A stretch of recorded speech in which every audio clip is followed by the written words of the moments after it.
Guest is a columnist for the St. Louis Post, and he's a contributor every Tuesday and Thursday here on the Big 550 KTRS. Good morning, Tony Messenger. Morning, McGraw. Good morning, Kelly. How's everybody doing? Hey there. We're doing great. Pains me to say this, but I loved your column on the difference between Kansas City and St. Louis in regards to this MLS stadium funding issue. Well, and keep in mind, it wasn't just, and thank you, I'm glad you love my column. That always makes me happy. It's not just the stadium issue. It's the more important issue to me is the MetroLink issue, and money for neighborhoods. And, this was supposed to be the mayor's top priority, and it's getting caught up in soccer politics. And the comparison is more, to me, about broken political process and regionalism than it is about whether or not St. Louis gets an MLS team. Yes, Kansas City has one, but that's not what the column was about.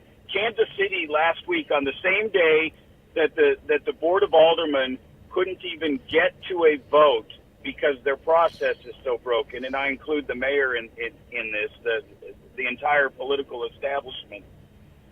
Kansas City put an $800 million bond issue on their ballot, and they voted unanimously. And one of the reasons they were able to get to unanimous vote is they've been holding hearings since November.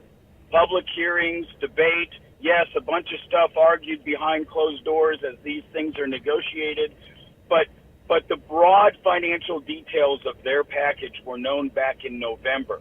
That's not how it happened with the MetroLink and soccer stadium proposal here. It was announced in December, hey, we've got this idea, we want to put this on the ballot. But in reality, there hasn't been any Board of Aldermen discussion. And when a couple of the aldermen last week said, hey, wait a minute, we just got financial details today, we're not going to vote on this. What I'm saying is they're right. They shouldn't be given financial details in one day and be asked to vote on it, even if it's something that they're putting before voters. There should be a better process. One of the interesting things about Kansas City is that, and I believe that didn't the refurbishment of Arrowhead go to the voters and Kaufman go to the voters, and they don't punch themselves in the face in Kansas City. It's certainly not perfect, but it seems like they're not their own worst enemy in Kansas City the way we are in this region. Well, I mean, I'm a broken record, but a lot of it gets back to the fact that while they aren't completely unified, they don't have the city-county type division that we have. And there's plenty of political intrigue that happens and backstabbing and that sort of thing in Kansas City like in any other city. And I'm not an expert on the politics in that city. But the automatic division that begins from day one on any discussion that should involve regional politics in St. Louis, i.e. MetroLink, i.e. Stadium, i.e. NGA, the automatic starting point in St. Louis is a place of division. And that makes it even harder to get things done just within the city. It's not good public policy to be talking about funding a stadium on the backs of just the city residents. It's just not good public policy. Even if you think the stadium is a good idea, it's horrible public policy to give your elected body financial details on the day that they're going to vote and expect them not to say, hey, wait a minute, I want to look at this a little bit. This is pushing a deadline too far.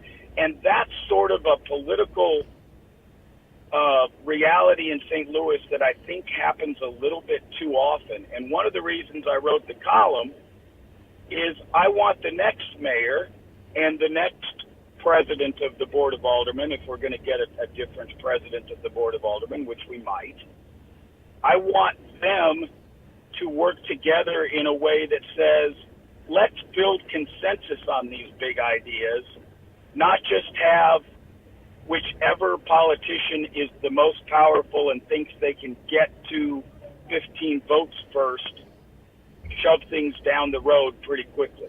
I think that's becoming a problem in St. Louis politics. So I've been here almost 20 years, and it seems like there was much more regionalism when I first got here than there is now. Because, and I know this is anecdotal, Tony, but my emails, my texts, that I'm hearing from people who are saying about this stadium, and not specifically the stadium, but the stadium being the example.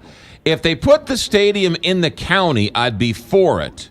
But since they're putting it in the city, I'm against it. And I hear that more today than I ever heard 20 years ago.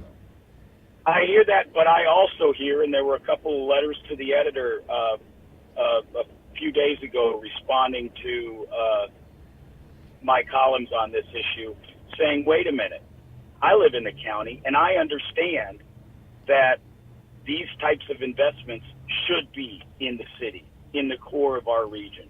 And so there are folks who live in the county, who live where I do, who recognize that downtown is the core of our region, and that downtown is where most of those big type projects should go. And I believe there's more people who believe that than not. But our political system is set up to stir the division rather than bring people together. And so those voices who are like the ones that you mentioned who say, hey, if it was in the county, I might consider voting for it, I think those are increasingly in the minority, but I don't think our political system has caught up to the way people are thinking regionally in this community. Well, it seems like the people who think regionally don't vote, and the people who want to keep the divisions do vote. So, it's like whoever shows up gets counted, and those who just complain and protest the day after, start voting. To make a national point. Yeah, there you go. Tony, always good to have you here. Be safe. We'll talk to you on Thursday. Good to talk to you. 8:25 here, Big 550 KTR.